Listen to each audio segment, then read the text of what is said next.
Pues muy buenas noches a todas, todos y todes que nos acompañan hoy. Los invitamos a tomar sus lugares, a poner sus celulares en vibrador de preferencia para que no nos interrumpan en este ritual que vamos a tener el día de hoy.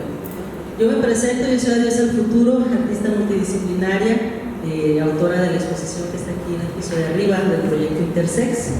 Y este es nuestro segundo conversatorio en el marco de este programa paralelo que hemos diseñado para acercar no solo el trabajo artístico, sino la experiencia intersexual a un público mucho más amplio. El día de hoy les quiero presentar a las importantísimas personas que me acompañan aquí. Tenemos la fortuna de tener, voy a empezar aquí, con el doctor Fabián. Él es filósofo y miembro del SNI, el Sistema Nacional de Investigadores Nivel 1, es investigador de la Facultad de Bellas Artes de la Universidad Autónoma de Querétaro y trabaja temas de género, cuerpo y cultura visual. Y además les platico que en Querétaro hay un seminario Intersex, el único de este país, tal vez de la región, no sé, y también el doctor Fabián es parte de ese importante proyecto. Después está la maestra María Alejandra Sánchez Monroy. Ella es maestra en estudios de la mujer por la UAM y ingeniera en el ITAM. Trabaja activamente por los derechos humanos de las personas intersex bajo el nombre de Hannah Aoy y coordina el proyecto Vivir y Ser Intersex.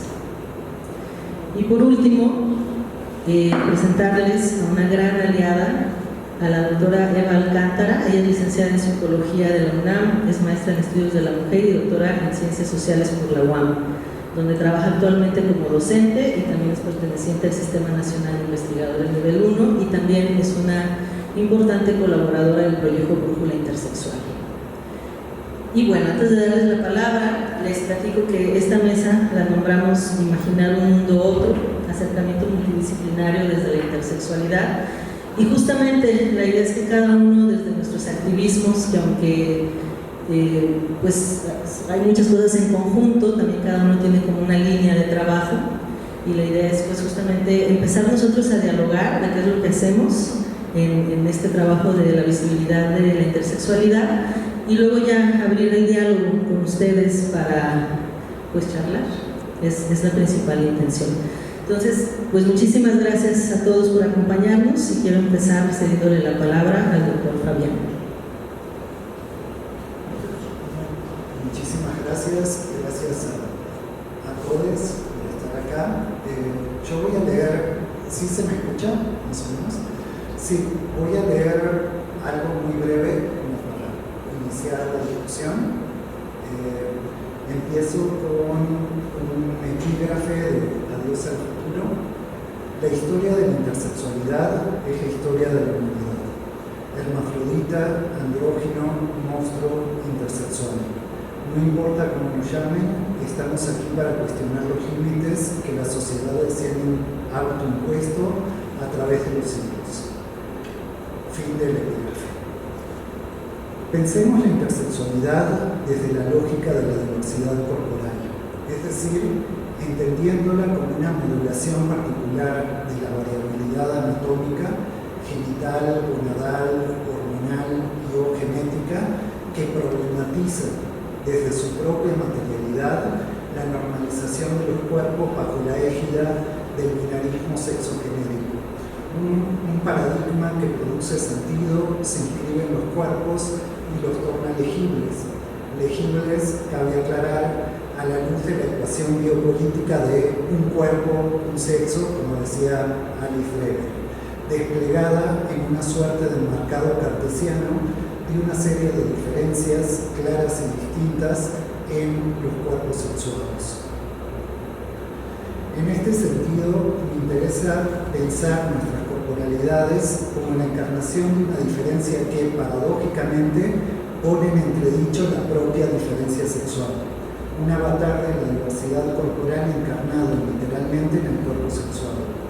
A partir de algunas categorías de análisis fraguadas desde la experiencia intersex, me gustaría abordar las resonancias de estas anatomías inciertas a la luz de la ilegibilidad, preguntándome, como sugiere Mauro Cabral, acerca de las condiciones de posibilidad de representaciones visuales de la corporalidad variabilidades intersexuadas fuera del código visual biomédico. A diferencia del arte queer, que va adquiriendo desde la década de los 70 hasta nuestros días una visibilidad, sofisticación y complejidad crecientes, la intersexualidad, en cambio, está prácticamente ausente en la producción visual contemporánea, salvo honrosas excepciones que ya vamos a llegar al trabajo de Adiós al futuro en un ratito. Obviamente podemos encontrar algunas honrosas excepciones, una escultura de Robert Bower, otra de Dick Dolan, una serie de dibujos de Mike Kelly, un puñado de fotografías de Joel Peter Wilkin, las ilustraciones e instalaciones de Insa Rominga intentan dar cuenta de estas formas de variabilidad corporal.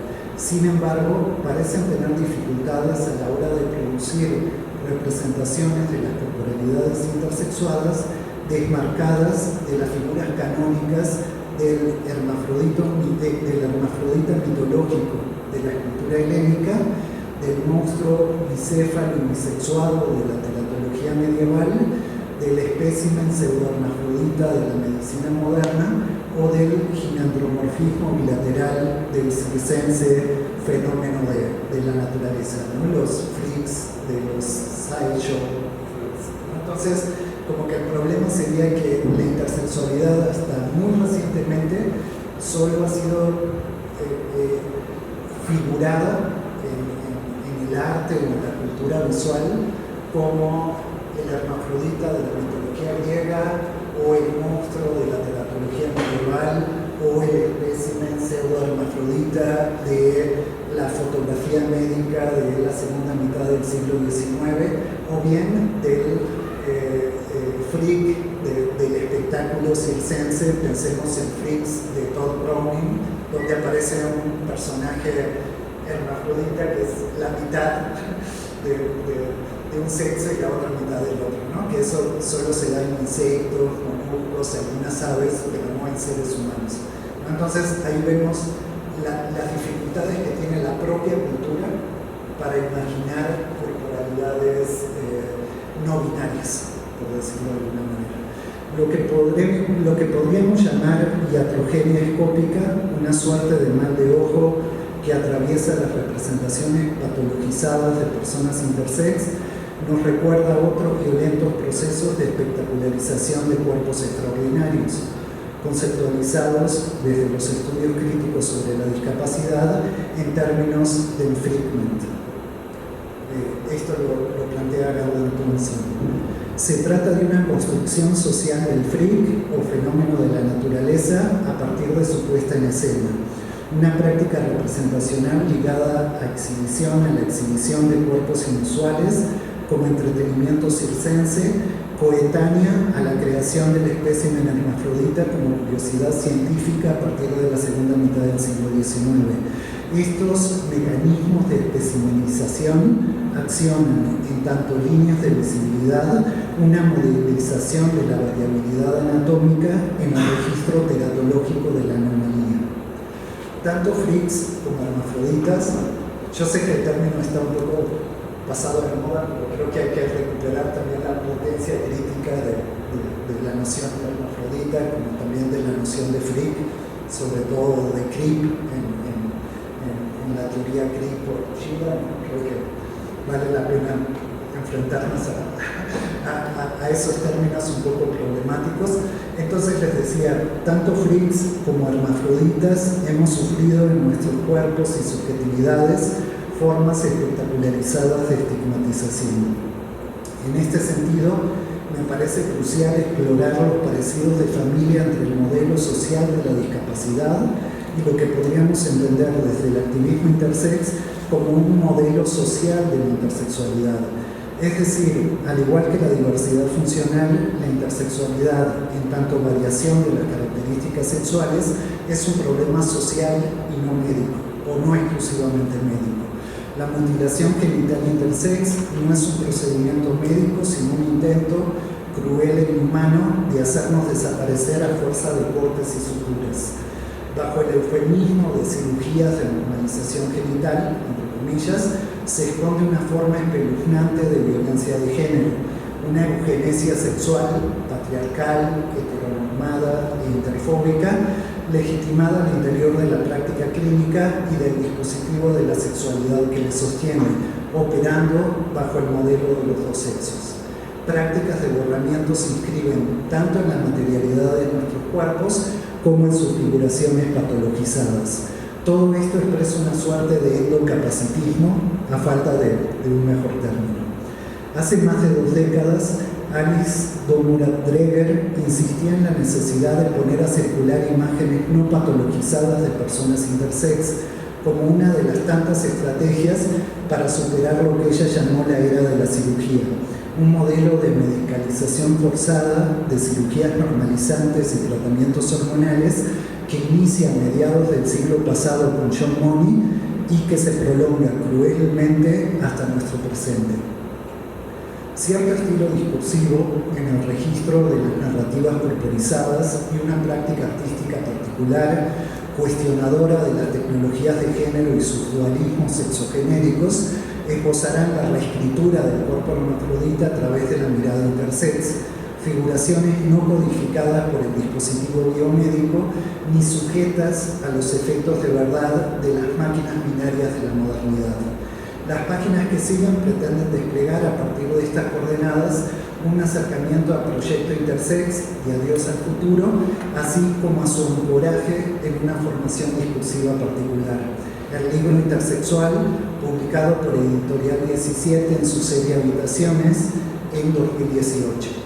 Dicha publicación, también disponible en línea en su versión digital, es una pieza clave dentro de este proyecto multimedia, un ejercicio, y cito a Dios al futuro, un ejercicio de memoria y supervivencia, conformado además por piezas fotográficas, tanto individuales como colaborativas, piel y álbum familiar, cortometrajes experimentales, Alone, Fragmentos y La Duda, Videomapping, Alone y arte objetual, arqueología de una experiencia y sustancia.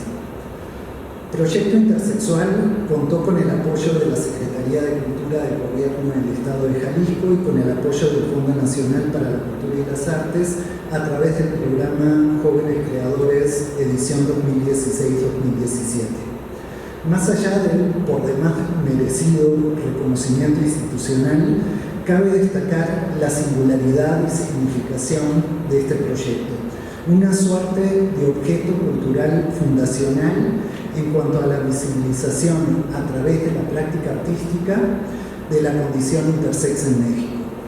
Me atrevería a decir que desde el terreno de su compleja articulación multimedial, escritural, fotográfica, videográfica y objetual, y sus potentes líneas de visibilidad biopolítica, este proyecto artístico es, en el contexto mexicano, y me atrevería a decir en el contexto mundial, el primero en su género y el único de tal alcance, al menos hasta el momento.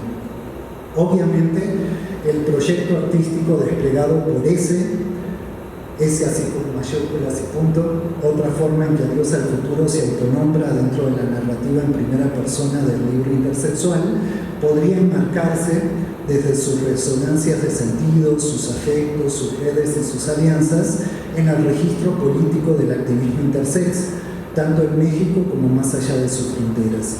Es decir, se encuentra inscrito en un potente dispositivo colectivo de enunciación que conjuga al interior de su espacio discursivo una multiplicidad de voces y saberes. Laura Inter, Judith Butler, Eva Alcántara, Michelle Foucault, Hannah Hoy, Anne Fausto Sterling, Mauro Cabral, entre otros.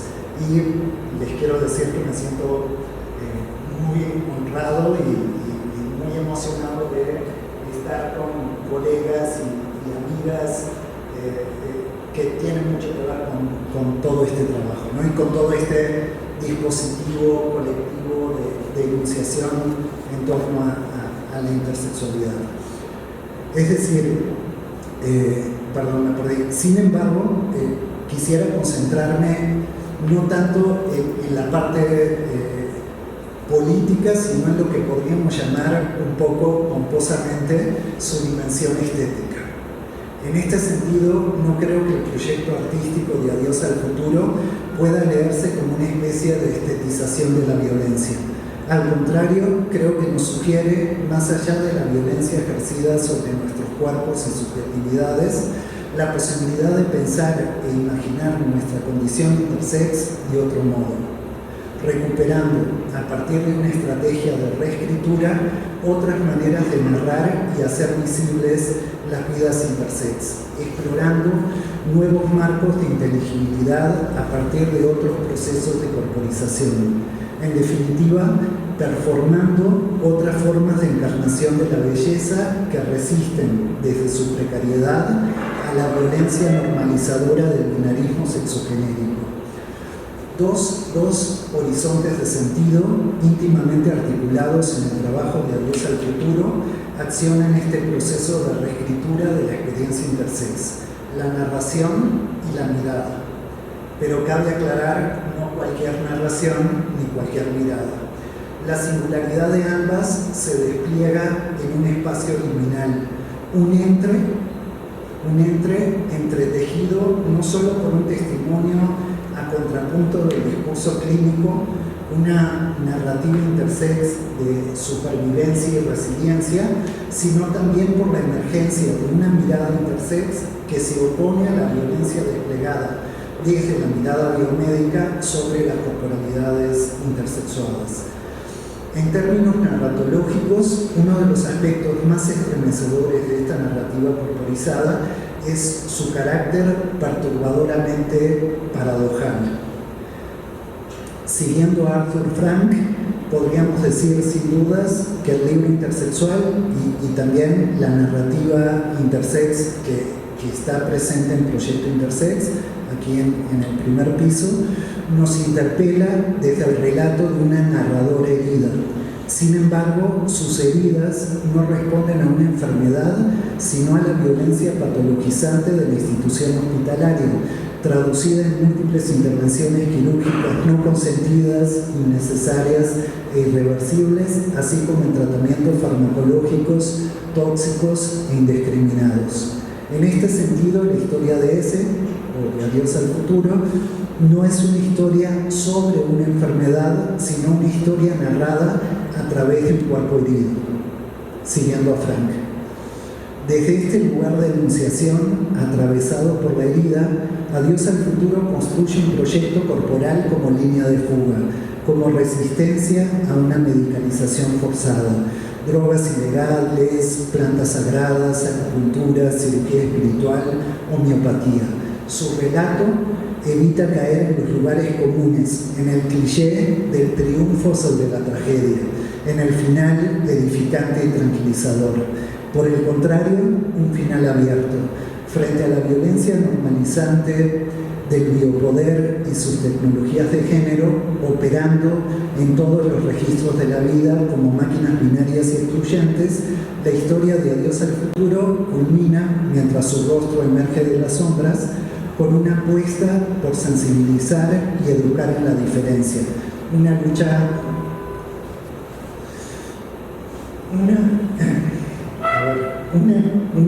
compartida, una llamada a la revuelta. Voy a citar a Adiós al futuro. La violencia ejercida sobre los cuerpos intersexuales es el extremo de un poder que somete la existencia humana a ciertas normativas convenientes. La realidad es que todos los individuos, normales o no, somos sometidos en mayor o menor medida a esa misma violencia. Luchar por transformar las estructuras rígidas y caducas no debería ser preocupación de solo unas cuantas minorías. Sensibilizar y educar en la diferencia se vuelve una necesidad primordial en estos años bárbaros. Hasta aquí la cita de Adiós al futuro. Ahora bien, en términos visuales, ya para ir concluyendo, las imágenes producidas por Adiós al futuro se ubican en las antípodas de la mirada biomédica. No es casual que la serie Piel esté conformada por fotografías de gran formato capturadas por contacto, o que la serie La familia intersex sea una pieza colaborativa con la comunidad intersex en México. En ambos casos, Adiós al Futuro problematiza la mirada como dispositivo de poder y de control, volviéndola áptica, en piel, e intersubjetiva en la familia intersex. ¿Cómo nombrar la singularidad de este modo de ver? Nos dirá Deleuze que solo contamos con palabras inexactas para nombrar algo exactamente. Me arriesgaré entonces a nombrar las líneas de visibilidad trazadas por Proyecto Intersexual como un entrever intersex. Frente a la obsesión del dispositivo de la sexualidad por definir un sexo verdadero, el entrever intersex insistirá en la indeterminación, la ambigüedad y la liminalidad de las corporalidades intersexuadas sin intentar reducirlas a la legibilidad dicotómica de lo masculino y lo femenino. La propia definición de la palabra entrever es por demás sugerente: ver una cosa de manera confusa e imprecisa. Me parece importante reivindicar, como nos dirá el escritor intersex Aaron Apps, y lo cito, los errores exquisitos de un eros erróneo, fin de la cita de Aaron Apps. Es decir, reapropiarnos de lo ambiguo y de lo equívoco como aquello que precisamente hace tambalear ciertas normativas convenientes, citando a Adiós al Futuro. Todavía queda mucho por explorar desde las potencias intersticiales del entrever intersex, una escópico-política opuesta al ocularcentrismo cartesiano y sus dualismos concomitantes. Esta suerte de visualidad liminal responde afortunadamente a otras coordenadas de sentido, otros modos de ver donde resuenan también otros modos de sensibilidad. Y ya para concluir, voy a recuperar esta idea de figuración que plantea Rossi Braidotti. Para Rossi Braidotti, una figuración es, entre otras muchas cosas, un mapa cognitivo políticamente informado que interpreta el presente en función de la propia situación corporizada. Las figuraciones responden, en tanto ficciones teóricas, políticas y somáticas, a una multiplicidad de modos de subjetivación y procesos de corporización históricamente situados. Necesitamos, nos dirá Braidotti, entre comillas, reinventarnos a nosotras mismas. Fin de la cita. Creo que esta máxima vale no solo para el feminismo deleuziano propuesto por la autora a partir de la figuración del sujeto nómade, sino también para la reinvención de una subjetividad intersex más allá de los dispositivos biomédicos que históricamente nos han producido, desde la patologización, el secreto y el estigma, como sujetos enfermos, fallidos, anómalos, deformes, abyectos. La apuesta radica en trazar colectivamente líneas de fuga, imaginar nuestros cuerpos y subjetividades desde otras narrativas, imágenes e imaginarios, figuraciones de la condición intersex desmarcadas del dispositivo biomédico y abiertas a otros horizontes de significación y de deseo. Gracias.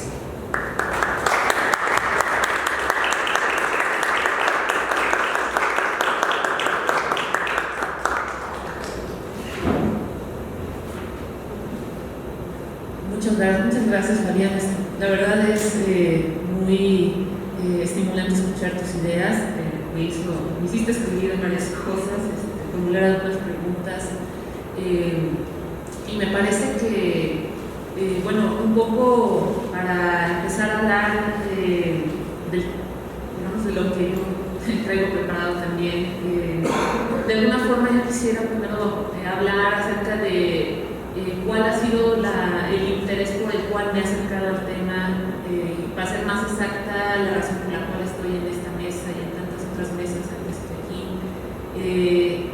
Y esto ha sido, bueno, en calidad no solamente como investigadora, de hecho eso es un tercer lugar, tal vez un tercer momento. El primer momento es el lugar de la expaciente, que durante muchos años no tuvo los elementos para poder articular o darle sentido a la serie de experiencias, pero también a la serie de disonancias afectivas que repercutieron no solamente en mi relación mi relación desde mi cuerpo con el mundo y con las personas significativas, los vínculos significativos que entablaba, particularmente mi familia y tantas otras personas.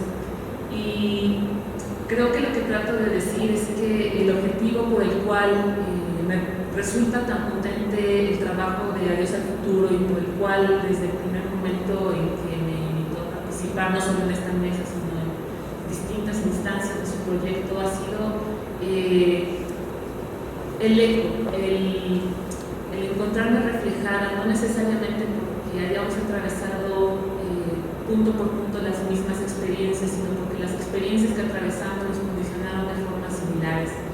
Y eso me hizo preguntarme cuando empecé a indagar la verdad, indagar en la historia que no conocía yo de mi propio cuerpo, la historia de los procedimientos que tuve que atravesar. Entendí que había un problema metodológico que tenía que afrontar y que es un problema que enfrentan todas las personas que buscamos descifrar la experiencia de la intersexualidad, porque ¿cómo podemos observar la experiencia de otros sin controlar el discurso, sin sentir la tentación de controlar el discurso, sin enajenar ese proceso de significación de la persona que ha vivido la experiencia? Es decir, cómo queremos acercarnos a la experiencia que no es nuestra, sin querer de alguna forma dar esa palmada, ese consuelo, ese ya, querer curar de alguna forma la herida de su cuerpo que planteabas de Frank. Cómo acercarnos a la intersexualidad sin proyectar nuestras propias fantasías y nuestros propios fetiches. Cómo aprender la experiencia sin querer justificarla y atreviéndonos a encarar especialmente los afectos dolorosos, los afectos negativos, sin querer edulcorarlos. En ese tenor, me gustaría dar lectura al texto que preparé un poco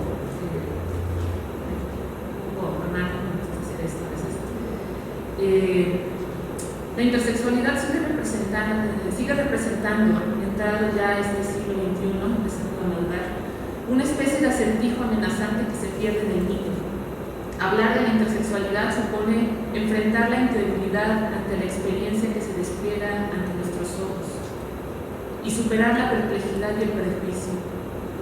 Entender de qué va, qué es y cómo sucede requiere una disposición a escuchar con apertura de corazón y con las entrañas preparadas a ser removidas por emociones de difícil digestión.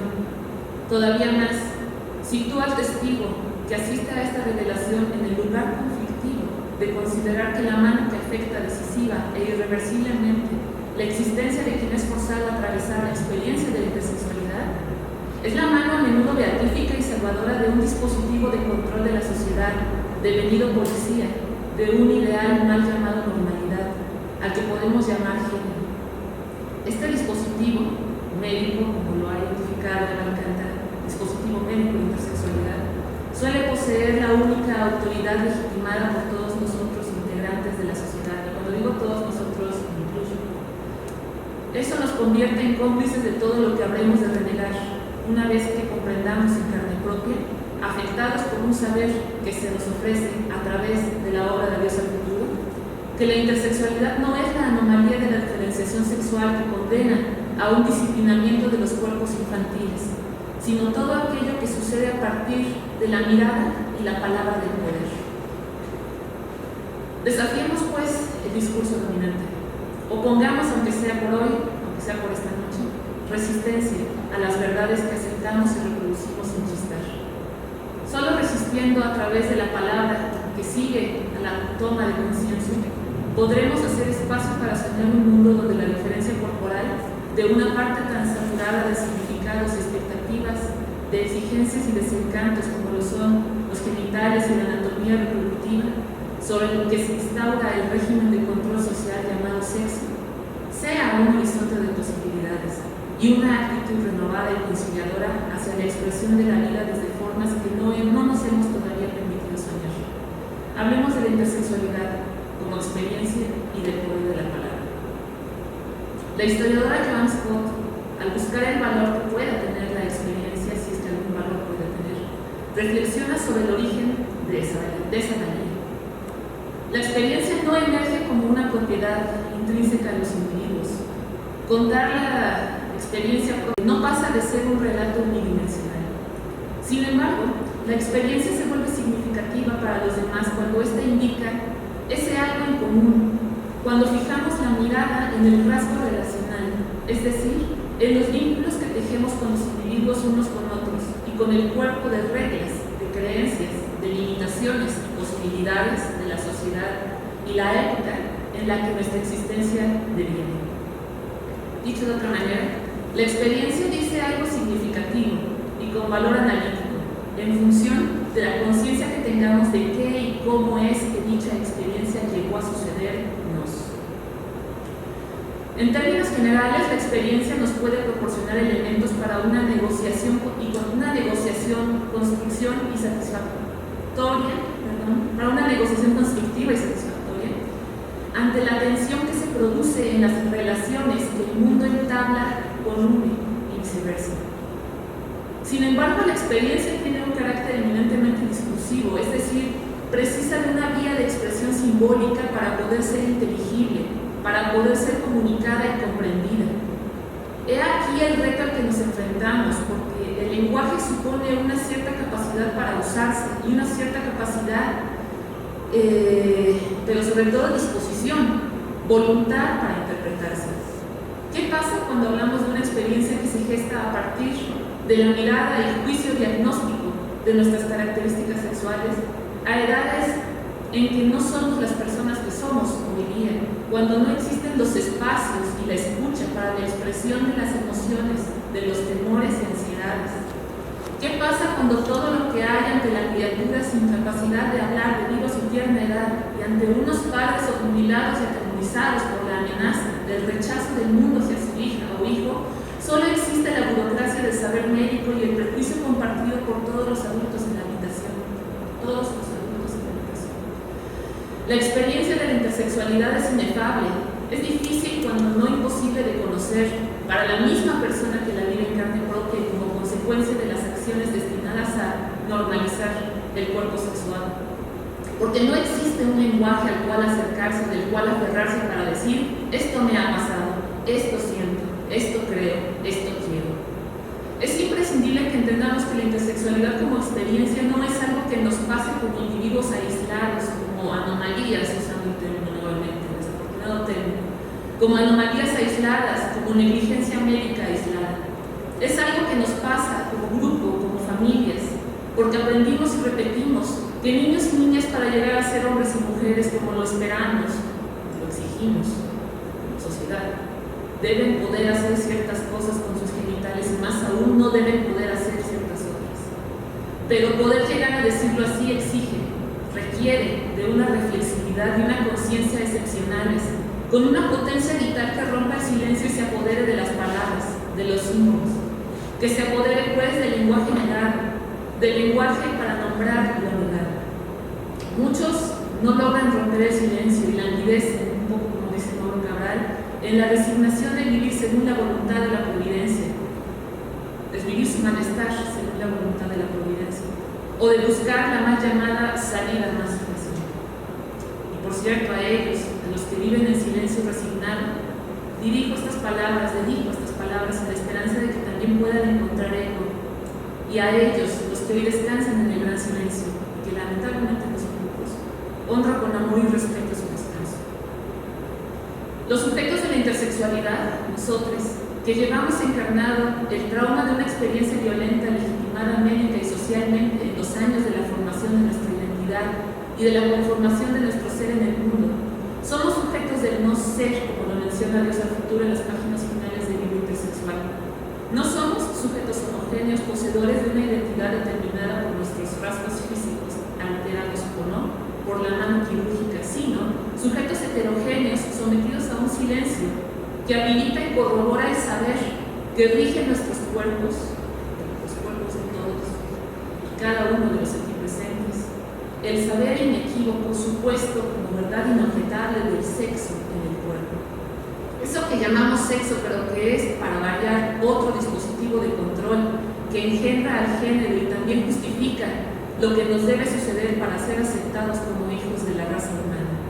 Para invertir ese no ser, para dinamitar ese no lugar, No necesitamos, de verdad nos sirve, casillas reservadas para lo incomprensible en las actas de nacimiento.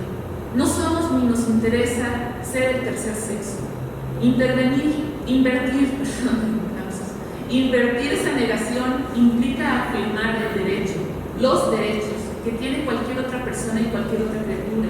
El derecho a la autonomía corporal y al consentimiento libre, pleno e informado, lo que supone crear espacios y lenguajes para las criaturas y sus padres, no para ceder ante las exigencias enunciadas por el miedo y la homofobia, o la misoginia, o el machismo, o la transfobia, sino para darle a las infancias tiempo para ser, para existir, para experimentar, para decidir, para hablar. No es tampoco extraer el consentimiento a punta de amenazas y violencia médica. Es acompañar, es escuchar, es ponerse en la piel de las experiencias que no queremos que sigan repitiéndose. Al final no nos importa mucho, aunque sí nos importa, lo que ya nos pasó, porque de todas formas tenemos que vivir en estos cuerpos. Pero nos importa que escuchen, que vean, que sientan y sean parte del mundo que todas, todos, todos nos merecemos. Uno donde la diversidad corporal no sea tenida, sino celebrada y abrazada. Muchas gracias.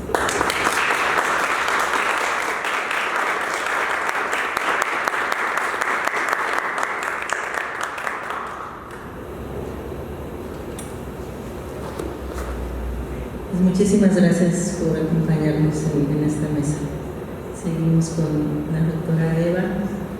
Muchas gracias.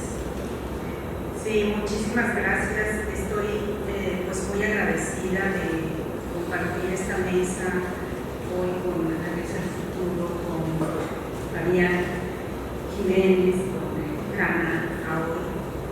Y particularmente estoy conmovida porque veo una lenta transformación en curso.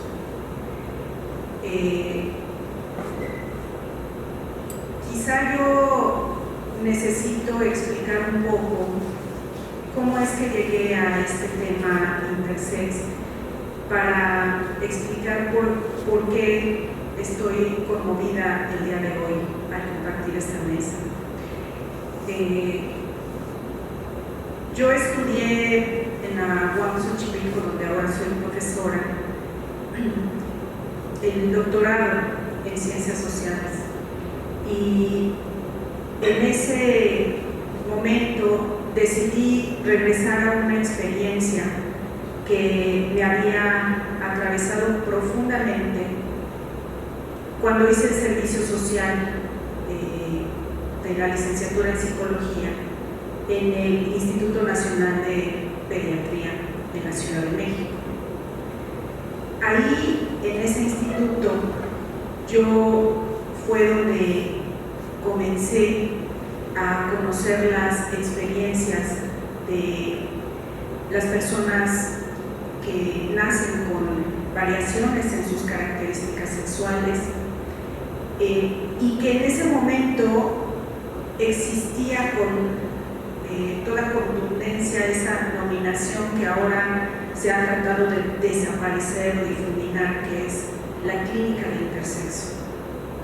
La clínica de intersexo es un espacio que se genera, que reúne a diferentes especialistas médicos, genetistas, endocrinólogos, urólogos, técnicos de imagen, y además psicólogos. Y ahora que mencionaba Hanna, todos esos adultos que están alrededor del niño y que están generando una serie de preguntas, una serie de toques sobre ese cuerpo, una serie de recomendaciones y de intervenciones hacia esa persona, pues en cierta forma en ese servicio social yo era parte de ese grupo, de ese equipo, porque me tocaba estar ahí, porque me tocaba ponerme en una bata blanca y aprender lo que se debía hacer. Francamente yo caí varias veces en shock al darme cuenta de situaciones que me sacudían profundamente. Por ejemplo, una vez me acuerdo que mi supervisora, ¿no?, la psicóloga del servicio, me decía, vamos a recibir a un paciente de la clínica intersexo y entonces vamos a llenar esta línea que es sexo psicológico, y entonces pasa al paciente, ¿no? Y yo veía, hagan de cuenta, a Moisés García de 7 años, ¿no? Y yo decía, pero ¿cómo vamos a llenar esa línea sexo psicológico? Pues es que no es Moisés García, que no es un niño. Y ahí empezaban mis preguntas, ahí empezaba yo a decir, ¿por qué se duda que es un niño? ¿En dónde le veo yo lo niño? ¿Qué se hace a partir de esa decisión de llenar esa línea de sexo psicológico? Y después ir armando el rompecabezas, ¿no? Otro día en la sala de cuidados postquirúrgicos, pues ver a los niños con las piernitas abiertas, las sábanas encima, los medicamentos fuertes, tranquilizantes, analgésicos. Y pensar yo, esa es una solución, es esto lo que tenemos que ofrecer, es lo mejor para estos niños o niñas, que en realidad otra sacudida era cuando entraban a las cirugías y desconocían qué se les iba a hacer, y salían y veían su cuerpo transformado y se sacudían. Y bueno, esa serie de memorias que de alguna manera me afectaron en ese momento fueron a las que yo decidí regresar cuando estudié el doctorado.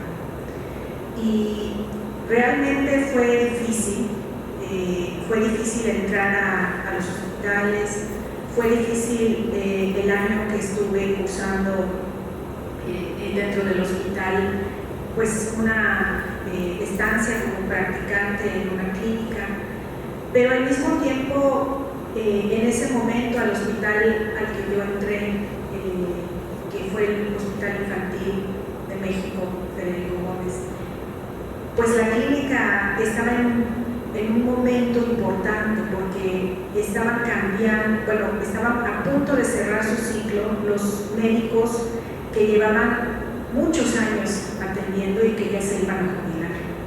Y ellos fueron quienes me dieron la entrada, ¿no?, un poco diciendo, sí quiero saber, sí quiero conocer qué ha sucedido con las personas que atendimos, ¿no?, que ese era un poco mi proyecto.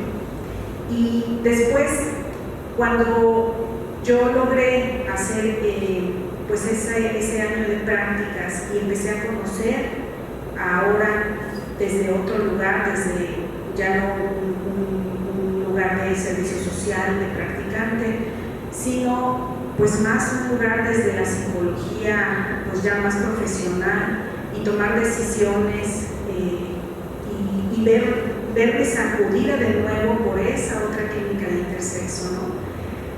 Surgieron preguntas en mí como la que veo que recupera Adiós al Futuro justo en la exposición que les invitamos a ver si no la han visto, que está aquí arriba.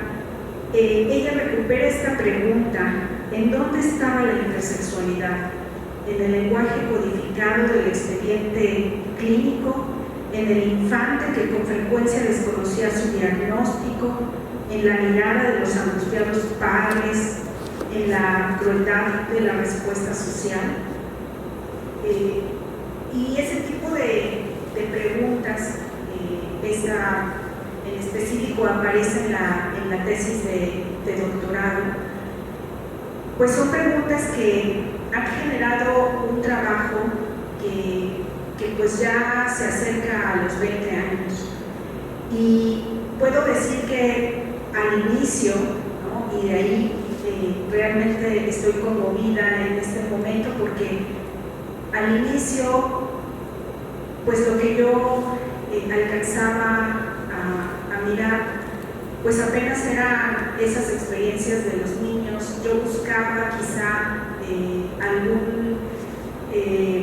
alguna persona adulta que interpelara todas esas experiencias experiencias.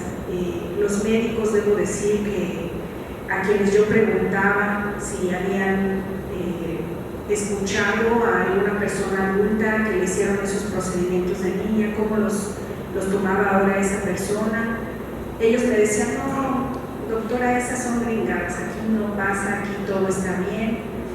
Y yo realmente pues estaba sacudida porque claro, en inglés, en estos países como Estados Unidos o Australia, las personas denominadas expacientes de las clínicas de intersexo empezaban en 1990 ya a configurar movimientos sociales de activismo, de interpelación a ese dispositivo médico tan potente. Y aquí en México pues era 2005 y pues no se veía, entonces realmente me decían: eso no existe aquí, ¿no? Fue por esos años más o menos donde yo entré en contacto con Mauro Cabral, un activista trans e intersex argentino, y poco a poco, ¿no?, conforme fue avanzando el trabajo, fue que me di cuenta que en realidad las personas todavía no crecían y se requería todo un proceso de elaboración para llegar a construir una narrativa distinta desde otro lugar, una forma en donde se requiere fortalecer mínimamente el espíritu, ¿no?, para enfrentar situaciones tan dolorosas que te afectan, que a veces las olvidas, las decides retirar de tu cabeza, ignorar, las reprimes, ¿no? Entonces, de ahí que el día de hoy, cuando yo entro a ver la exposición de Adiós al Futuro, donde además es un muy buen espacio, ¿no? Las piezas están acomodadas y yo de repente me doy cuenta de todos los años que Adiós al Futuro ha ido organizando ese caos emocional que yo, por otro lado, pues escucho en muchas otras personas, ¿no? Adiós al Futuro, afortunadamente, explora esta experiencia ya con una formación como creadora que le ha permitido generar esa otra narrativa. Y al entrar a la sala y ver todas esas piezas que poco a poco ha ido elaborando, ¿no?, los videos, el libro intersexual, las fotografías, los proyectos en conjunto, como la familia intersex, realmente para mí ha significado el reconocimiento de una otra posibilidad, ¿no? Esta mesa que es imaginar. ¿Qué significa imaginar? Significa crear, ¿verdad?, otra realidad, una realidad distinta. Hablaban ahora, yo tomaba nota, ¿no?, para pensar justo esto que es imaginar un mundo otro, ¿no?, crear, decía Fabián, una lógica que está ahí metida en la interpretación de todo, de los cuerpos. Bueno, significa abrir espacios para otra lógica, y justo eso hace esta exposición, abre otros espacios. Me pregunto, por ejemplo, en el personaje, digamos, que guía el libro intersexual ese, ¿no?, ¿qué hubiera significado para la familia de ese contar con una exposición como estas? Lograr visitar un espacio así, tener por lo menos un contrapeso, ¿no?, a un discurso que se escucha muy potente cuando es enunciado por alguien que porta una bata blanca en una arquitectura que es la del hospital, y con un niño que es aquel que está sobre la mesa de exploraciones. ¿Cómo sería si además se pudiese contar con esto que ahora ya contamos? El personaje del libro intersexual ese va tejiendo, y ahí están varias de las imágenes contenidas en el libro, están puestas en la exposición, ¿no? Y muchas veces tengo también pues la tarea de acompañar a algunos niños y niñas, incluso algunas personas adultas en un contexto de psicoterapia, y esas imágenes que vemos en las fotografías son imágenes que aparecen y que en cierta manera dominan la escena, puedo decir no solamente cognitiva, sino inconsciente y afectiva, ¿no?, de muchas personas. Así que yo francamente creo que esto de imaginar, de abrir espacios a otra lógica, de intentar entender que la variabilidad y la diversidad es algo propio de la vida y que está acomodada en una jerarquía, pero eso no tendría que ser así. No tendríamos que ver una anormalidad cuando hay una diferencia, una variabilidad. Y creo que eso significa imaginar, crear otros lenguajes, otras narrativas, otras estéticas, otras verdades, otras sensibilidades, otras formas de acompañar. Y creo que eso es lo que hace esta exposición, que la verdad, pues sí, hoy celebramos. Y bueno, también crear significa abrir el espacio del diálogo, abrir el espacio de las preguntas. Yo la verdad es que estoy muy curiosa de saber qué les trajo aquí hoy, ¿no? ¿Cómo escuchan todo esto? ¿Qué les hace pensar, ¿no? ¿Qué produce esa exposición, si es que ya la visitaron, ¿no? ¿Qué preguntas? Platicábamos en el vuelo, Hanna y yo hoy decíamos, este es un espacio seguro para preguntar, ¿no? Para hablar, para sacar, generar una conversación. Eso es lo que en realidad quisiéramos pues abrir ahora, dar paso a esa conversación y pues escucharles, porque también nosotros venimos a escucharles. Muchas gracias.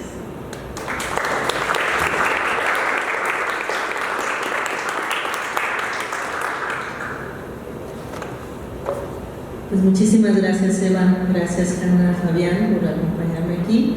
A mí también siempre me conmueve mucho pues reunirnos, platicar. Es bien complejo esto que se está generando, pero también me da muchísimo gusto. Yo empecé este proyecto en 2015, sin saber siquiera que existía una comunidad, porque además te dicen, ¿no?, que es una cosa rarísima y que ni preguntes.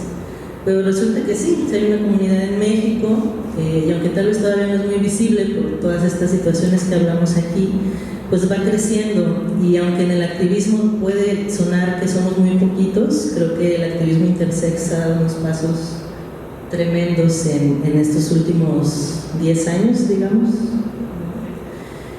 Y también compartirles un poquito que desde mi lado, también como expaciente, como sobreviviente de todos estos procesos, ha sido efectivamente un proceso complejísimo poder articular un proyecto como este, y que efectivamente necesitamos generar espacios y mucho bienestar para la comunidad, para que pueda poco a poco ir articulando sus propias historias, ¿no? Y agradecerles mucho pues todo lo que leen en este trabajo, que para mí la verdad ha sido un proceso muy visceral, porque sí es cierto, se nos olvida de la mente, pero el cuerpo no olvida, y estar sacando toda esta producción pues ha sido un proceso también muy difícil, muy complejo, pero también muy grato, ¿no? Poder pues conocerlos a muchos de ustedes hoy, compartir con un montón de otros movimientos que pues al final nos hermana la opresión, ¿no? Pero bueno, muchísimas gracias. Ahora por favor platiquemos. Les comparto este micrófono y vamos charlando. Muchas gracias.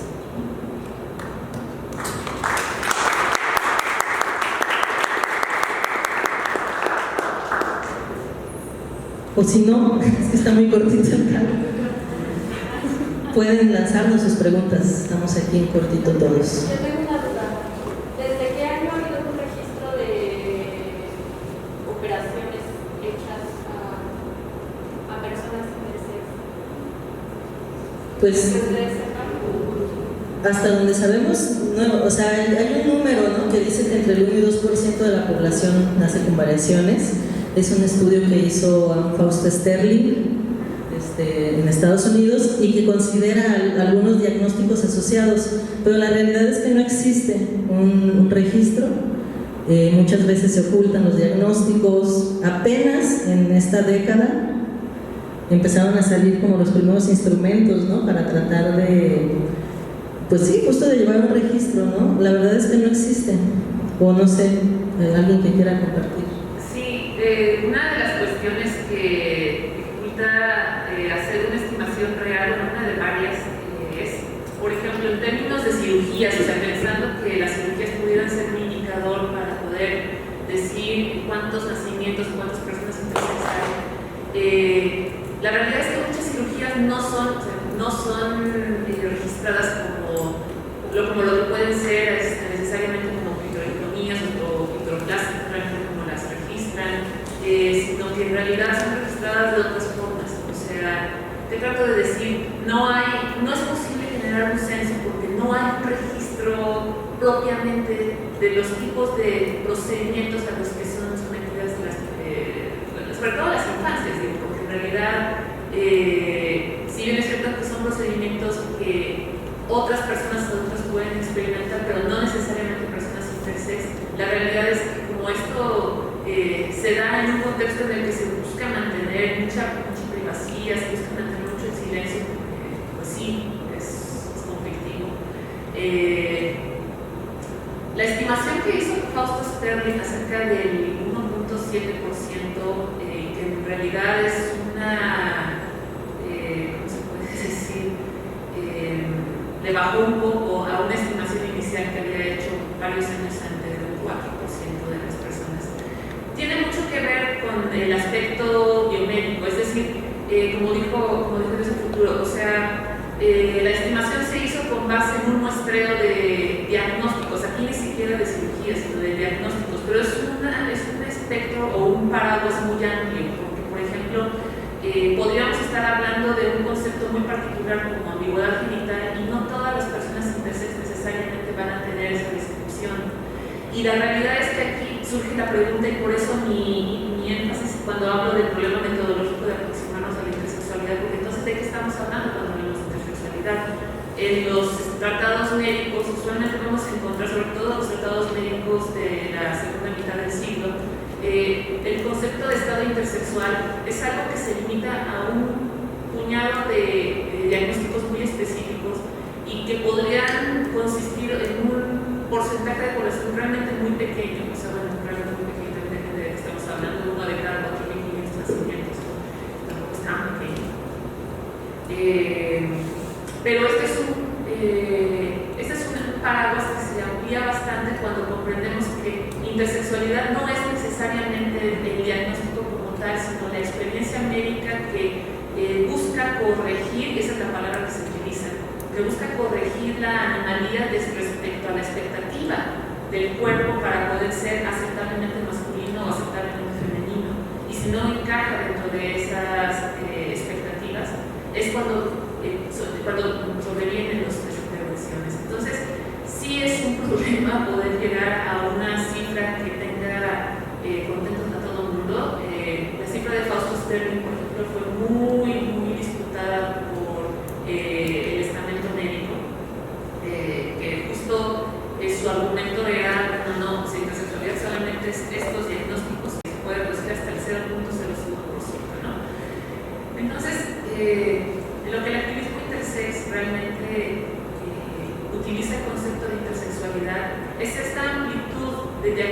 de lo que se considera, lo que es considerado por parte no solamente de la medicina, y esto es muy importante recalcarlo, porque muchas veces yo en mi propio discurso puedo llegar a mencionar mucho al dispositivo médico y muchas veces hasta me han tachado en algunos espacios como que estoy criminalizando a los médicos. La realidad es que yo estoy consciente que el dispositivo médico responde a un dispositivo social más amplio. Por ejemplo, ahorita que nos recordaba Fabián el dispositivo de sexualidad identificado por Foucault, yo muchas veces le he comentado a Eva que en realidad es un dispositivo de intersexualidad, porque para que exista un modelo normativo de la sexualidad hace falta ignorar que existen y aquí sí creo que podemos utilizar la palabra, las anomalías, es decir, ignorar que existe aquello que pone en duda esa normalidad. Entonces, bueno, como te pero lo que trataba de decir es que sí es muy difícil llegar a una definición operativa para todo el mundo, y en realidad desde el activismo intersex utiliza esta definición más amplia de variaciones de las características sexuales. Es un concepto muy amplio, pero justamente se utiliza porque lo que se demanda no es necesariamente un cese así de las cirugías tal cual, sino un reconocimiento del derecho a la autonomía y al consentimiento libre, pleno e informado. Es decir, es muy diferente cuando planteas un procedimiento para modificación de las características sexuales en una persona que ha tenido una cantidad de años para poder familiarizarse con su cuerpo, familiarizarse con el mundo, poder irse gestando una identidad, poder irse gestando como persona,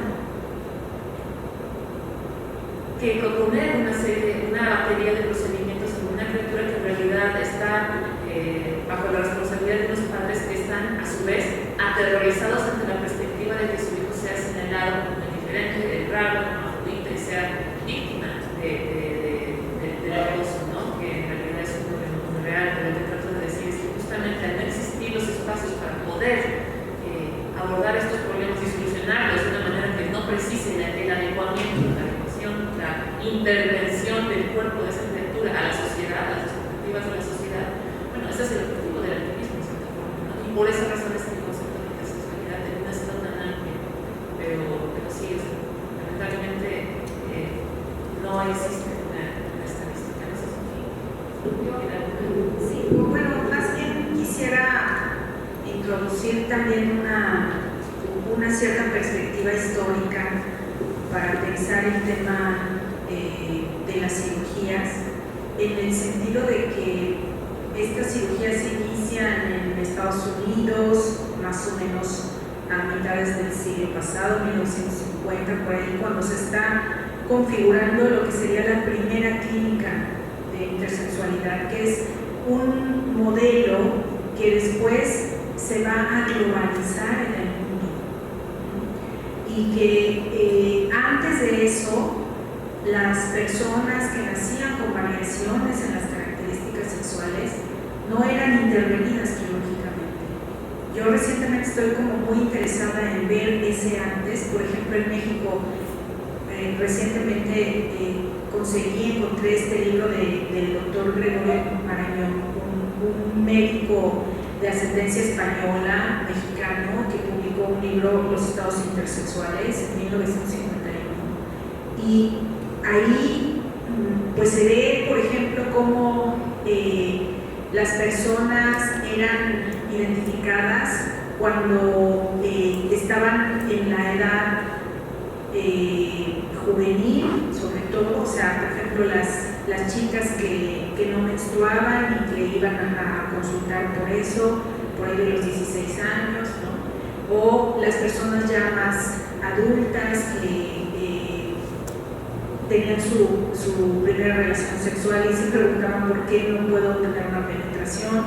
En fin, eran personas ya más grandes, no eran niños y niñas. Esta intervención sobre niños y niñas se empezó a hacer con toda claridad a mediados del siglo pasado en Estados Unidos, con un protocolo que se globalizó y que llegó a México y empezó a implementarse a finales de los 60, a principios de los 70, ¿no?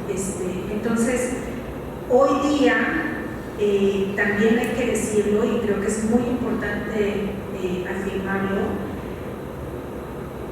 En varios lugares del mundo existe un indicio de revisión de este tipo de tratamiento, de protocolo, ¿no? Ahí hemos estado presentes en alguna conversación, por ejemplo en Inglaterra, en donde se hacen preguntas distintas, ¿no? A ver, ¿cómo se piensa estas variaciones en otros lugares del mundo? Y yo creo que sí, o sea, precisamente ahí también no solamente un eje histórico, sino también pensar el mundo como algo que no es homogéneo. O sea, se está globalizando un protocolo como si se pudiese aplicar en todo el mundo de la misma forma. Y para mí es muy evidente, por ejemplo, que en Europa, por ejemplo, existe un modelo ideal de persona, ¿no?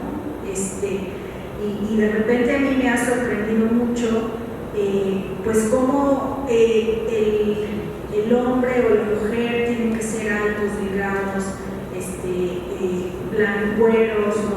Vestir cierta ropa, y ese es como el modelo ideal.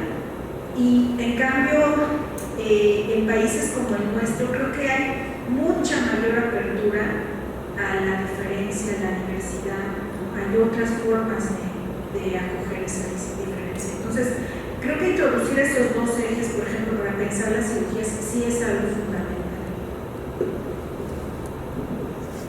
Yo tengo una pregunta. Me gustaría saber un poco cómo observan, cómo se ha relacionado el activismo intersex con el activismo o el movimiento LGBT, y pensando también en el sábado que va a haber como un contingente intersex y tal, cómo podemos pensar que podemos, no sé, suena muy utópico, pero sí como estar todos medio que en el mismo canal, ¿no? En cuanto a los activismos y el activismo intersex.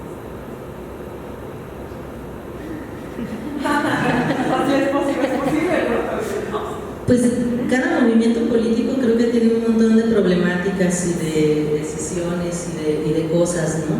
Yo no sé bien históricamente cómo llegó ahí al LGBT, a lo mejor ahorita me ayudan aquí los compañeros, pero a mí lo que me pasa cuando he asistido a algunas conferencias de diversidad es que justamente cada sigla reniega de que no está bien representado en el acrónimo, ¿no? O sea, en ILGA me tocó estar hace unos años y todo el mundo, ¿no? O sea, no, y es que las lesbianas, ¿dónde estamos? Y es que ¿dónde estamos los trans? Las intersex, pues ni qué decir, ¿no? Ni por aquí figuramos.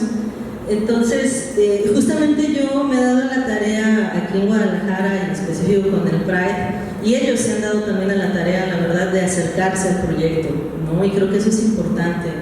Desde nuestros activismos, pues, a tener apertura hacia los otros movimientos. El año pasado, justamente en estas fechas, me buscó un chico del Pride para invitarnos a una charla, porque es junio y hay que hablar de todas las letras del colectivo, ¿no? Y hay que incluirla ahí. Y yo le decía que no, que porque en todo el año y en general el LGBT a nivel mundial jamás habla de esto que estamos hablando aquí, ¿no? De las demandas reales del movimiento, y que si estaban interesados en colaborar, pues nos veíamos en octubre y en noviembre, que es cuando nosotros celebramos los Días Internacionales de la Visibilidad, ¿no? Y efectivamente en octubre nos buscaron para pues colaborar, y han estado haciendo pues una chamba, ¿no? De acercarse, de entender, de preguntar, y yo creo que tiene que ir por ahí, ¿no? Para que realmente estemos todos en el mismo canal. Yo creo que es muy difícil estar todos en el mismo canal, pero sí podemos encontrarnos, ¿no? Ciertos grupos, movimientos en los que podemos coincidir. Yo, en mi experiencia, cuando me empecé a acercar al LGBT, la verdad me resultó un espacio muy inseguro. Por ejemplo, me tocó aquí en Guadalajara acercarme a un espacio lésbico y hay un discurso transexcluyente súper fuerte, que aunque ellas no se dan cuenta, pues también obviamente es intersex excluyente, ¿no? Es un discurso totalmente transfóbico y endosexista. Entonces, y eso mismo pasa en el feminismo, ¿no? Muchísimo. Entonces creo que aquí la cosa es pues la apertura, ¿no? El acercarnos con pues sí, como pares, ¿no? Porque realmente también hay una cosa como de competencia en el activismo y también en el arte y en todos lados, y creo que tiene que ver con eso, con abrir estos espacios, dialogar, realmente entender, ¿no? cuál es la lucha de cada comunidad, porque muchas veces repetimos el LGBT como el Padre Nuestro y ya quién sabe qué dice, ¿no? Pero hay que decirlo y hay que incluir a todos y a todes, aunque nos importe un carajo. Entonces creo que es difícil las relaciones con cualquier movimiento. Yo he encontrado mucha afinidad con los movimientos de la discapacidad, por ejemplo, de la diversidad corporal. En general colaboro muchísimo más con esos tipos de movimientos y este año estamos colaborando con el Pride, en específico con ellos porque ellos se han acercado, ¿no? y se los agradezco mucho.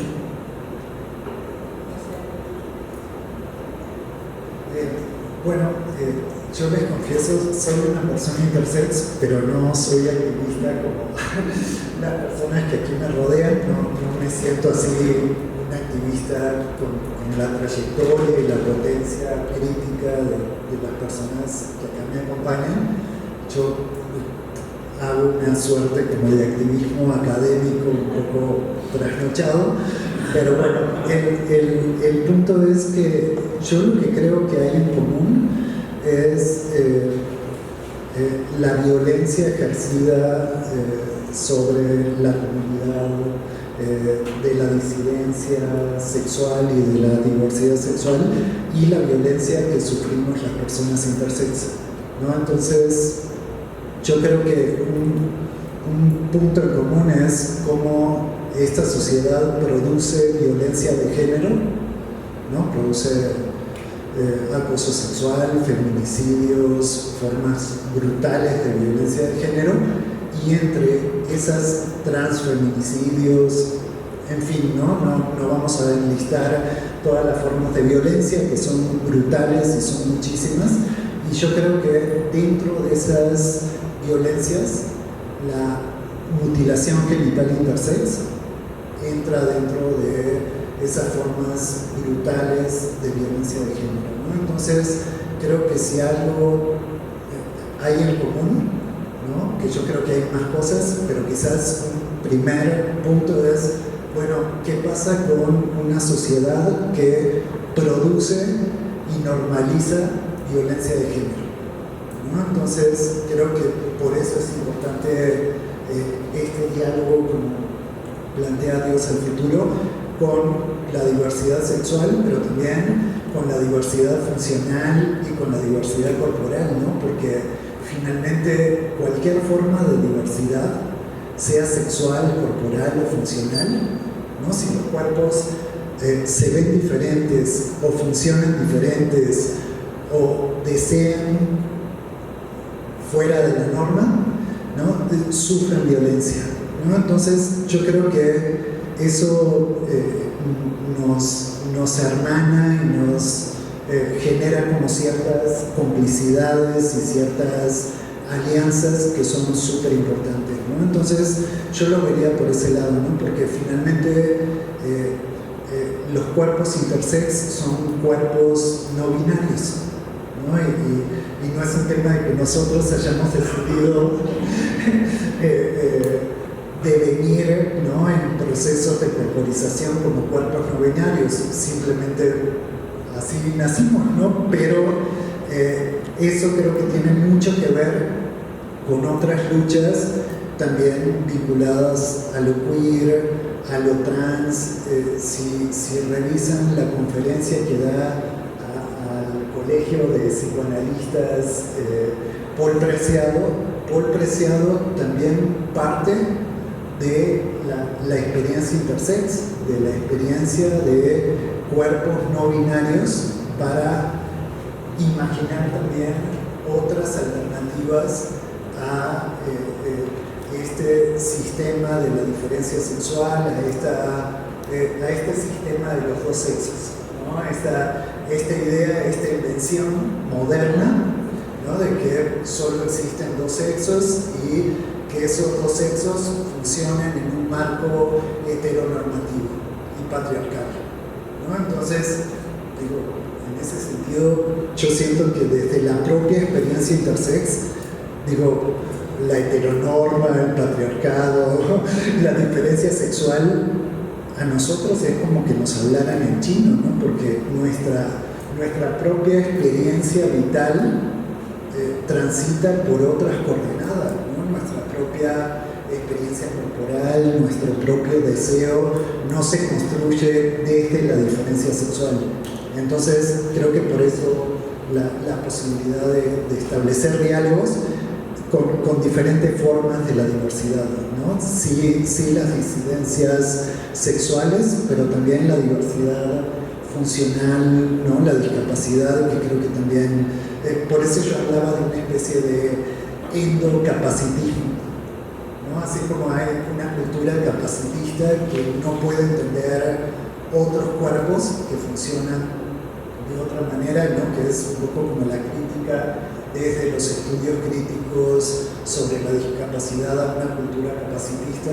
Yo creo que también hay una especie de endocapacitismo, porque los cuerpos se piensan en función de la diferencia sexual, ¿no? Entonces un cuerpo que no puede, un cuerpo asignado como un cuerpo masculino que no puede orinar de pie, tiene que ser intervenido y normalizado para que pueda orinar de pie, ¿no?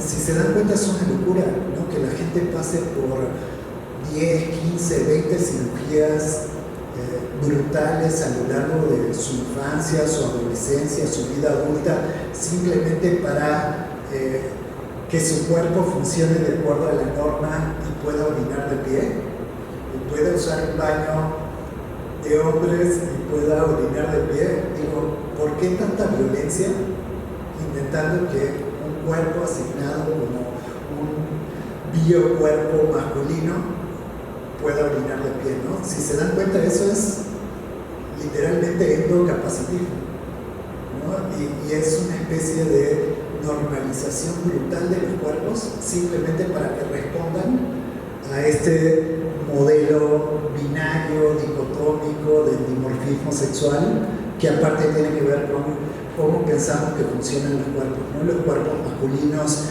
tienen que penetrar, los cuerpos femeninos tienen que ser capaces de ser penetrados, ¿no? Entonces, de nuevo, normalizamos los cuerpos pensando en estas ficciones, ¿no? de la diferencia sexual, ¿no? Por eso yo creo que sí es importante como complejizar toda esta problemática desde diferentes frentes.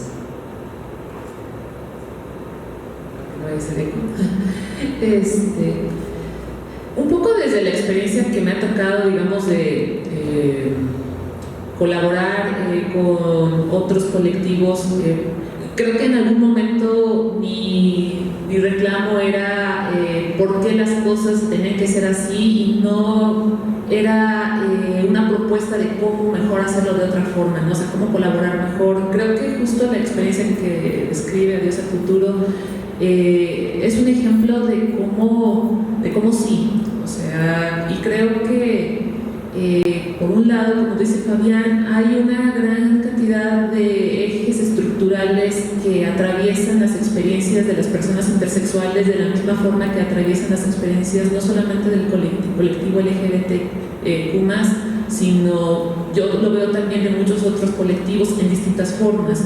Pienso, por supuesto, por mi formación como maestra en estudios de la mujer, desde el lado feminista, ¿no? También esta parte de la estructura patriarcal, muy en particular, muy misógino, de lo que tiene que ser el cuerpo de una mujer, por ejemplo, lo que decías, ¿no? O sea, tiene que ser un cuerpo penetrable, o sea, de antemano cancelando la posibilidad de un deseo lésbico, porque hay miedo a hacer un deseo lésbico. Pero bueno, también, por ejemplo, como comenta Adiós al Futuro, o sea, hay una gran afinidad también con esta otra parte donde hay un cuestionamiento hacia la normalidad, la normocorporalidad, ¿no? O sea, ¿por qué todos los cuerpos tienen que perseguir un cierto ideal funcional, estético? ¿Qué es lo que trato de decir? Lo que trato de decir es que yo creo que las alianzas van a seguir siendo importantes porque sí son muchos los elementos en común. La heteronorma nos oprime a todos, a todas, a todes. O sea, esto ni siquiera las personas intersexuales se salvan de la heteronorma. Por lo cual yo creo que aquí lo fundamental sigue siendo la escucha y la apertura constante para comunicarnos, no dar por descontado qué es lo que una población puede necesitar, sino realmente que aspiremos a este consenso, a esta asamblea, ¿no?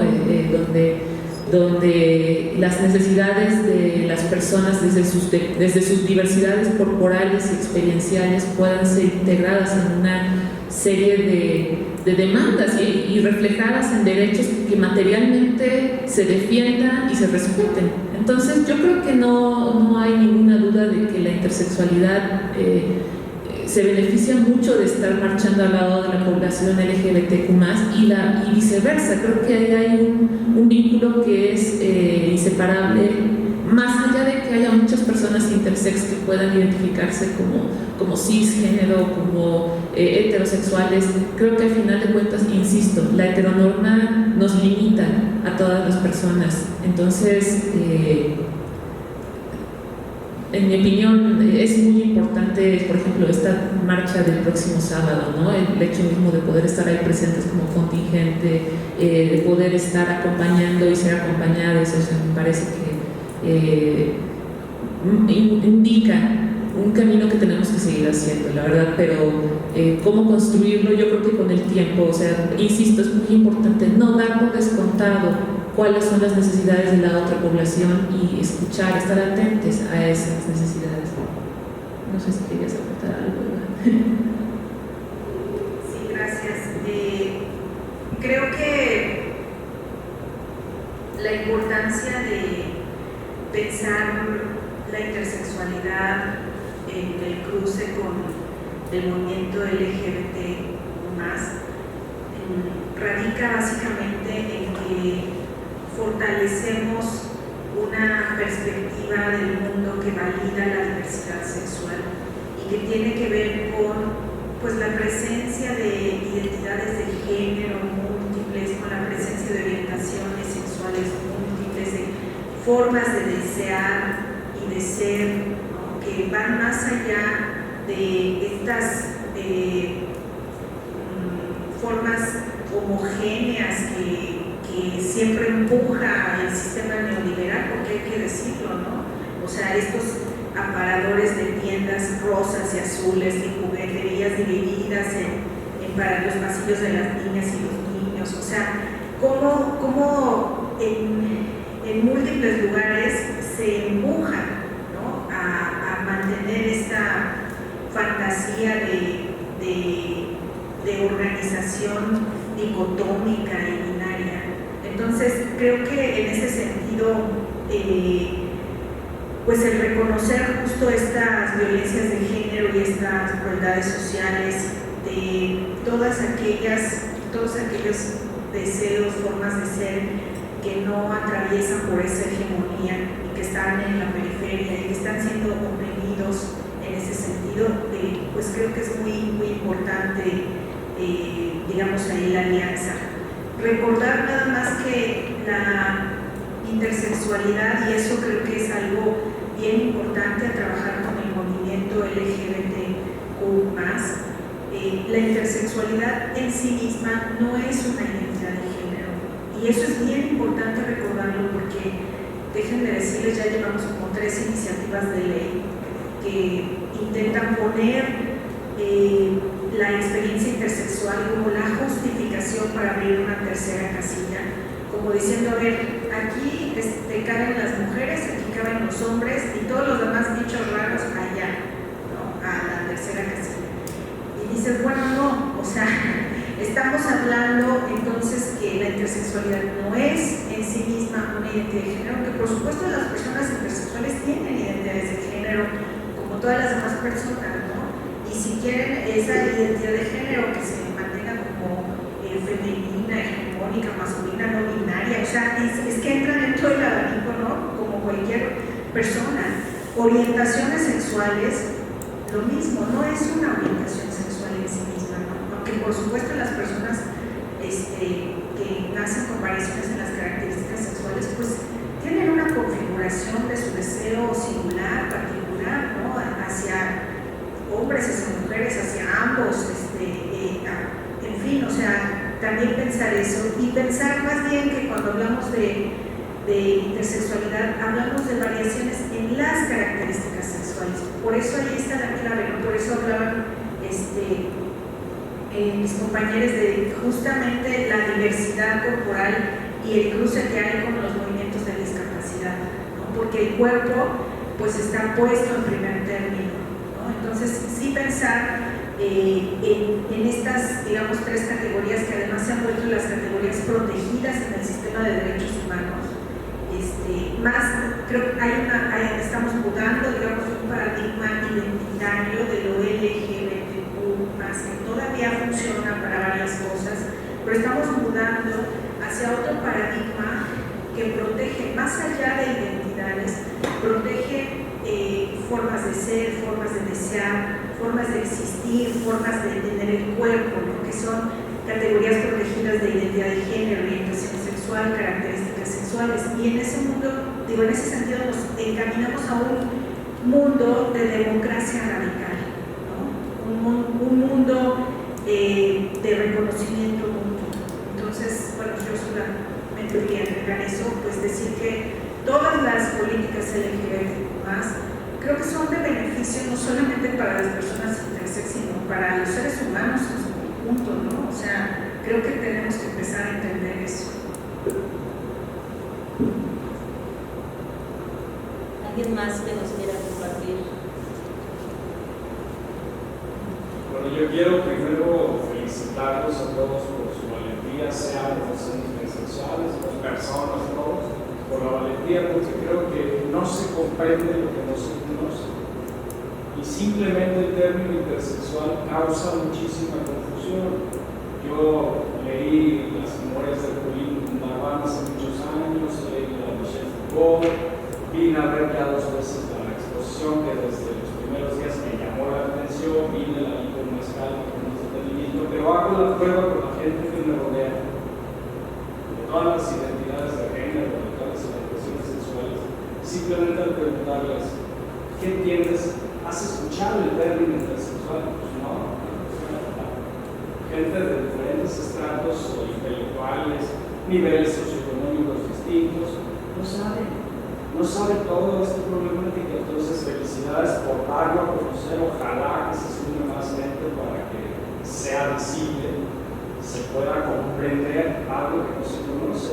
Hay mucha confusión, como decía la doctora, con las identidades. O sea, no es que los intersexuales sean gays o lesbianas, o sea, hay de todo, ¿no? Pero eso tienen que difundirlo más y sí valdría la pena en la alianza con, yo estoy de acuerdo con que se le llame LGBT, bla, bla, bla, diversidad sexual, y sí vale la pena una alianza porque la unión hace la fuerza y se pueden ayudar de muchas formas, no necesitan salir a marchar los que no quieran salir, pero hay que darlo a conocer y un aplauso por esa valentía y esa apertura de dar la cara simplemente y exponerse a lo que es parte de la vida privada de cada quien.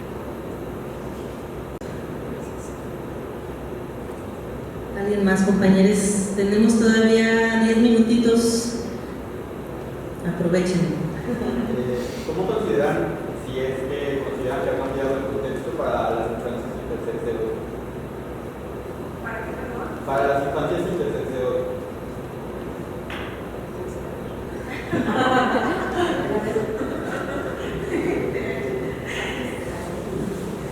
Sí, bueno, es que estoy en contacto con justo varias niñas y niños intersex. Pues miren, yo creo que hay un abanico muy amplio, muy amplio. O sea, creo que la mayor parte de los niños y las niñas intersex en este país siguen siendo atendidos con el modelo que se denuncia en la exposición de Lerna. Desafortunadamente, el paradigma médico que prima en los hospitales públicos de este país y en la práctica profesional de muchos médicos privados, pues es ese de normalizar el cuerpo a través de cirugías, ¿no? O sea, lo pongo entre comillas, normalizar el cuerpo a través de cirugías. Y creo que aunque en México vamos generando, como en otras partes del mundo, poco a poco, pues una identificación de todas estas circunstancias y problemáticas y experiencias, todavía no logramos transformar de manera radical los tratamientos, ¿no? Entonces, desafortunadamente, creo que pues en este momento todavía muchos niños y niñas intersex atraviesan por estos procedimientos. Ahora, sí hay que decir, y eso creo que es estimulante y creo que es muy importante darlo a conocer y remarcarlo, porque si no se visibiliza, pues no existe. Y creo que sí es importante decir que también existe, y puedo decir que mucho gracias a todo el trabajo de las personas que pues, por ejemplo, aquí nos acompañan, ¿no? El trabajo del proyecto intersexual, el trabajo de Vivir y Ser Intersex, el mismo seminario de intersexualidad de la Universidad Autónoma de Querétaro y el proyecto Brújula Intersexual que inició en 2013 en México. Pues gracias a todos estos espacios empieza a aparecer eso que decíamos, otro nuevo mundo, imaginar y crear otro mundo y otra realidad. Y entonces, también hay que decirlo, encontramos cada vez mayor interés por parte de las madres de familia, sobre todo, algunos padres también, de investigar de qué se trata ese diagnóstico que les mencionaron los médicos de hiperplasia suprarrenal congénita, de hipospadias, de qué se trata eso. Y entonces se meten a internet y por fortuna ya empiezan a encontrar otras narrativas diferentes y empiezan a entrar en contacto con personas que les hacen dudar y que de alguna manera ponen competencia, ¿no? Decíamos esa autoridad de la bata blanca del hospital que era única, ¿no? Y entonces sí puedo decir que hay en este momento también en México otros niños que están creciendo con el cuerpo íntegro, y eso no quiere decir que no enfrenten problemas, ¿no? Y creo que una de las principales problemáticas es que de pronto los médicos han entendido, pues no quieren nuestra atención, bueno, pues ahí se las arreglan y nos vemos. Cuando no es eso, o sea, estamos pidiendo una transformación de la atención médica, no es dejar de atender a las personas, ¿no? Porque creo que eso es otra cosa. Entonces, sí yo puedo ver que hay otros niños que están creciendo con su cuerpo íntegro y que además vemos ahí cómo están enfrentando situaciones no solamente en el hospital, sino por ejemplo en las escuelas, ¿no? Muy parecido quizá a lo que están también enfrentando las infancias trans, ¿no? Esta dificultad para utilizar, por ejemplo, un traje de baño, ¿no? Porque su cuerpo luce distinto y entonces pues se pone en cuestión, ¿no? ¿Quién es esa persona? Y pues estamos hablando de ponerte en cuestión cuando tienes 7 años o 5 años, ¿no? Que no es lo mismo que pues ya que estás armado. Entonces es muy, muy complicado. Creo que estamos pues en un proceso de transformación todavía de tránsito, y yo sí creo que algo que es, digamos, estimulante es ver que, pues aunque puede ser desconcertante en un primer momento vivirte con un cuerpo distinto, creo que si ese niño, niña tiene un acompañamiento ahí y ahora tiene a una comunidad cobijándole, ¿no? Pues en algún momento dado ese proceso empieza a fortalecerle, ¿no? Y entonces también tenemos pues a niños de 7 que de verdad tienen mucha potencia y son bien listos y interpelan y preguntan y muy activos, ¿no? Entonces diríamos que pues hay todo eso en este momento en tránsito. ¿Pensarían en una forma de reparación del daño de lo que ya se hizo? ¿Cómo sería eso?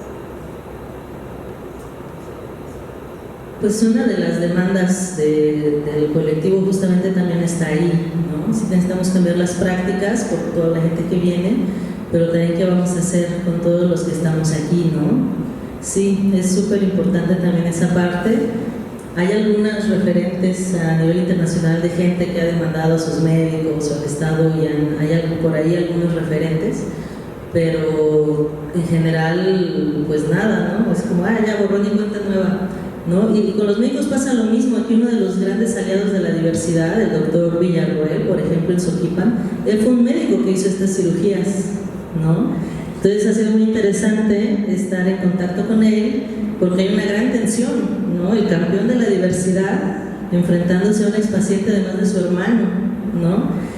Y pues ¿qué hace el pobre hombre? Pues justificar y decir que ya cambió la cosa, que ya no es lo mismo, que van cambiando las visiones, y qué bueno, pero ¿qué pasa con la responsabilidad ahí, no? Justamente yo me pregunto, tú como profesional, que ahora te das cuenta que tu práctica dejó una marca muy profunda en tus expacientes, ya porque ya no lo haces, ya con eso, ya está listo. Parece que eso es lo que está pasando, porque efectivamente los sistemas de salud empiezan a cambiar, ya ahorita los protocolos le ponen banderitas LGBT y así, pero la verdad es que a las instituciones les hace falta mucho por aprender y por asumir, ¿no? Sí, no sé cómo vamos a lograr eso, pero es parte también de las demandas.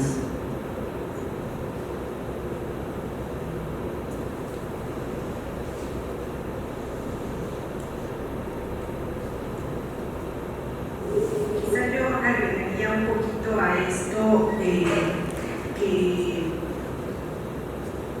para que sea posible que una reparación del daño ocurra, se requiere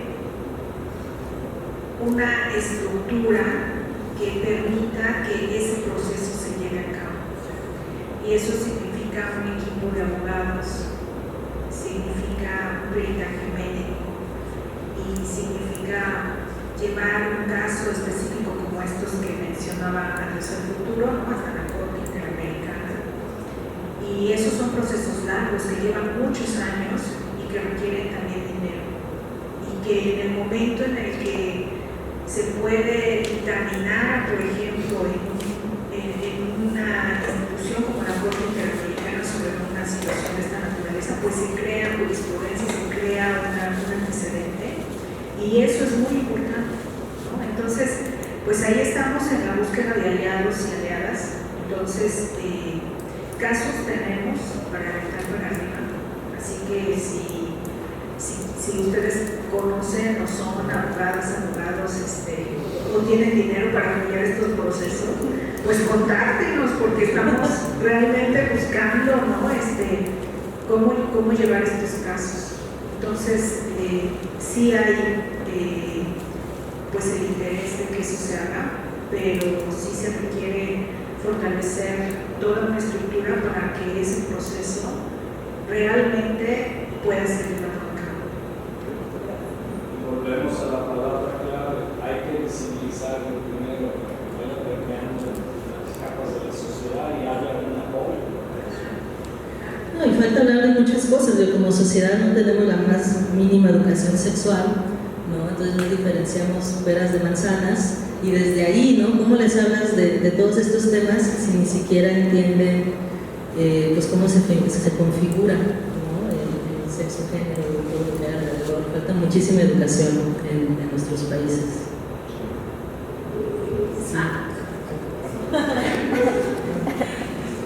No, solamente quería yo mencionar, y también es muy importante, hablando de la visibilización, que comiencen apenas a surgir los estudios generados por las propias organizaciones intersex, en las cuales están buscando exhibir cuál es el daño, cuáles son los daños que se producen en salud mental, en salud física disminuida, muchas veces como consecuencia de los tratamientos que son impuestos para poder en un momento dado permitir el desarrollo durante la adolescencia, pero luego como los mismos médicos pierden la vista de los casos quedan sin tratamiento. Entonces ahí también hay una falta de responsabilidad por parte de las instituciones, ¿no? Entonces poco a poco van saliendo estos estudios. Todavía enfrentamos, como siempre, dos límites, barreras difíciles de sortear. La primera, por supuesto, ya lo dije, la barrera metodológica, cómo lograr generar datos que puedan proporcionar la información que ya sabemos que está allí porque empíricamente la tenemos en la experiencia, pero cómo hacerla susceptible de impulsar una política. Y ahí viene la segunda parte, que es la parte epistémica de alguna forma, ¿no? La parte de la injusticia epistémica, que es esta parte de legitimidad que se le pueda dar a lo que la experiencia de expacientes podamos estar diciendo. Entonces son dos barreras que hay que sortear. Sí es difícil, y por eso creo que lo que dice Eva de tener un equipo legal que pudiera en un momento dado armar un caso o una serie de casos, creo que va a enfrentar esa dificultad que nos está tocando a nosotros en realidad, tratar de proporcionarnos las bases para poder promover estos casos. La visibilización requiere eso para poder hacer mejores políticas, necesitamos mejores datos. Un ejemplo de lo que hemos tratado de hacer en México fue la encuesta Intersex que se hizo en el año 2020 y que justo el resultado de ello fue, pues yo creo que fue un buen ejercicio, o sea, porque visibilizó una serie de problemáticas que quizás fue limitada a un grupo de estudio muy particular y que podría hablarse de los sesgos metodológicos que hay, pero aquí es donde sale, donde hacemos el énfasis en decir, es que es la mejor información que podemos generar en ese momento. Entonces hay que seguirnos preguntando, hay que preguntarnos y buscar la solución para encontrar mejores metodologías para hacer mejores estudios. Sí, algo ahí súper rápido, creo que ya casi nos tenemos que ir. Con respecto al tema de la visibilización de la problemática intersex, en mi caso yo trabajo en artes visuales, ¿no? Doy clases de cultura visual, arte contemporáneo, y de alguna manera meto estos temas en mis cursos justamente con la excusa de que, bueno, representaciones corporales en el arte contemporáneo, en la cultura visual. Y es impresionante ver estudiantes de licenciatura que no tienen la menor idea de lo que es la intersexualidad, ¿no? Nada, ¿no? Y lo que es más preocupante es que no es solo a nivel de licenciatura, a nivel de posgrado es exactamente lo mismo, ¿no? Entonces, eso realmente es espeluznante como estos mecanismos de borrado de las experiencias intersex tienen una impronta cultural muy fuerte, y pensemos no solamente en datos duros, cuestionarios, a nivel de ficciones, ya no hablemos de narrativas en primera persona, testimonios, cuestionarios, ficciones, ¿no? Cuando nos topamos con un personaje de ficción intersex, ¿no? Digo, en una serie de televisión, en una película, en una novela gráfica, no existen, ¿no? Y hay una especie de borramiento del rostro de las personas intersex, que es también borrarnos la subjetividad, ¿no? Porque al menos en Occidente el rostro está históricamente a partir del artefacto del retrato vinculado a la subjetividad. Tú mencionabas las memorias de Herculén Barbén, ¿no? Que es como nuestro sante patrone de la comunidad intersex, y lo que es brutal es que de Herculén Barbén solo tenemos unas ilustraciones anatómicas post-mortem, realizadas post-mortem, de sus genitales. No hay ninguna representación del rostro de Herculén Barbén. Sí, hay fotos de ella, pero en realidad están basadas en su relato, pero no son fotografías. Si bien tenemos fotografías clínicas de hermafroditas, ¿no? Por ejemplo los de Félix Nadar en 1860, de Herculén Barbén, te lo aseguro, no hay una representación fotográfica realista de su rostro. Que gente haya leído sus memorias y que luego los haya recreado en grabados o imágenes que vienen de recreaciones cinematográficas de la vida de Julen Barben, sí, pero imágenes de su rostro, no conocemos el rostro de Julen Barben, ¿no? Al menos no en el registro inicial de la fotografía, ¿no? Pero sí tenemos descripciones muy detalladas de sus genitales, ¿no? Es lo que me parece terrible, ¿no? Porque es un poco como vincular la mirada médica a la mirada pornográfica tal y como se configura en la fotografía licenciosa del siglo XIX. No hay prácticamente diferencia entre las imágenes pornográficas del siglo XIX con la invención de la fotografía y las representaciones médicas de los sujetos intersex, así como los cuerpos, en el caso de las modelos, de las mujeres que aparecían en estas imágenes porno, cubrían su rostro o levantaban su falda para enseñar sus genitales y con la propia falda cubrían su rostro. Ese mismo ocultamiento del rostro, pero exhibición genital, que es como la lógica clásica de la pornografía moderna, es la que desde el discurso médico se aplica en las corporalidades intersex. Por eso es tan complejo también el tema de la representación, ¿no? Como que, digo, siento que todo el trabajo de Adiós al Futuro, el trabajo de activistas como Laura Inter en Brújula Intersexual, toda esta recuperación de narrativas y de testimonios en primera persona, como también los que acompañan el proyecto Intersex de Adiós al Futuro, me parece que es fundamental porque es una forma de visibilizar desde saberes situados, ¿no? Desde las propias experiencias intersex. Perdón, por último, sí. Yo de las 2 veces que vi la exposición, la primera vez le pregunté al vigilante si estaba a la venta el libro. ¿Por qué no? Que buscar en internet. Bueno, voy a buscar, quiero saber si en algún lugar se consigue en físico, no en electrónico. Llegó al lugar indicado. Aquí tenemos libros, los libros los distribuye directamente 17 Instituto allá en Ciudad de México y nosotros aquí también directamente. Y este mes tiene descuento, así que se los recomendamos mucho. Aquí tenemos libros. Sí, y si ahorita no puede, nos ponemos de acuerdo. Pues aprovecho, compañeros, para cerrar. Muchísimas gracias por acompañarnos. Sigamos el diálogo. Mañana a las 11 vamos a estar en la auditorio de Alberto, acá en el CUPSH. Si pueden acompañarnos, por favor, háganlo. Vamos a seguir este diálogo. Y pues muchísimas gracias, muchas gracias aquí al museo, al MEC, a todo el personal, a la arquitecta Miriam, que la verdad ha acogido el proyecto de una manera maravillosa. Y muchas gracias a todos ustedes por acompañarnos. Buenas noches.